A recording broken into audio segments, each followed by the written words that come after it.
I'm sure we all remember the scenes of people fighting over toilet paper at the start of the pandemic, and as comical as all of that was, it was also a reflection of how people will act when they are desperate. And if that's how they were acting over toilet paper, well, one doesn't have to try too hard to imagine what the scenes would look like if it was food.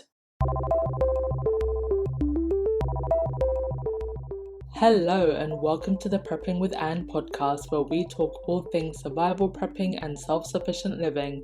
You never know what's around the corner, so I encourage my listeners to prepare for the bad times today so we can live a better life tomorrow. I believe that prepping is an essential part of character building and that it should be fun, so I like to focus on essential skills and useful knowledge. The self reliant citizen is the most free citizen. Better to be safe than sorry, so let's start prepping. Hello, and welcome to the first episode of Prepping with Anne. I am your host, Anne. I am a London based marketing professional who got into prepping at the height of the pandemic.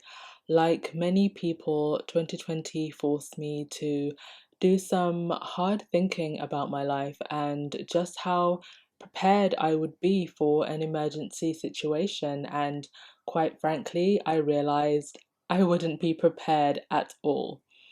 While the events of 2020 and beyond caused a lot of disruption and continue to do so, I don't believe it's the worst of what is on the horizon, and I'm determined to not be caught by surprise again and encourage others to get ready also. I'm sure we all remember the scenes of people fighting over toilet paper at the start of the pandemic, and as comical as all of that was, it was also a reflection of how people will act when they are desperate.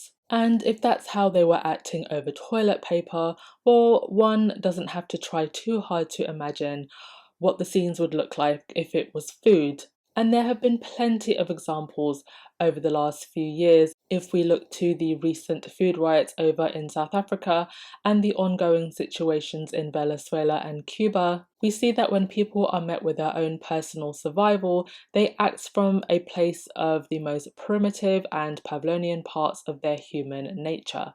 I think the media has done a lot of damage to the word prepping and what it means to be a prepper.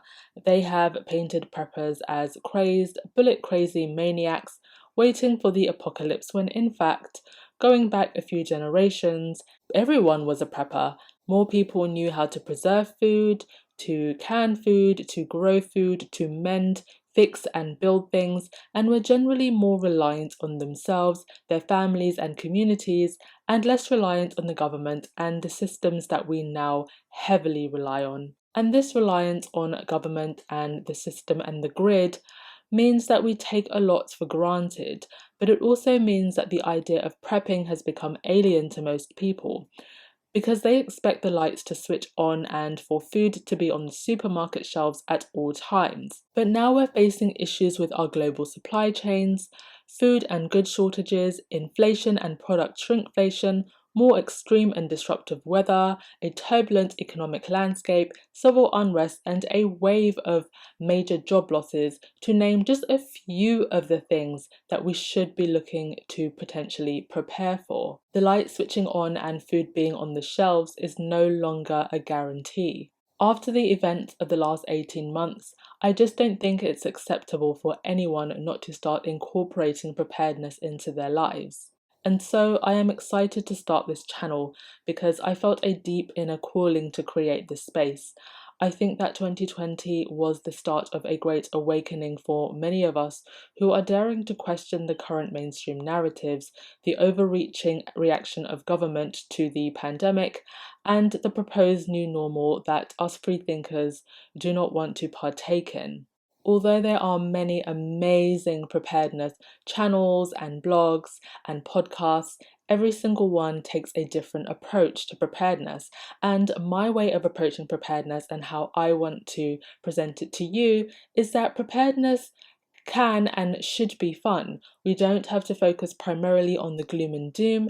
And while I do think we need to acknowledge a lot of the problems going on in the world, that should be balanced with actual skill building And so much of preparedness is fun. For example, I recently started foraging and was delighted to see how many edible plants were in my forest just a stone's throw away from my house. My aim, and it is an ambitious one, is to help 500,000 people prep for hard times. I'm throwing that out into the universe in this first episode in hopes that I can reach that size of an audience. Please subscribe, like, and share with anyone you know who would be interested. Let's get more people embracing preparedness and self-sufficiency. I know how much peace of mind I have now knowing I have a slight edge if things start to go rotten, and I want you to have that peace of mind too. Now, if you're not sure where to start, I've created a beginner's prepping guide.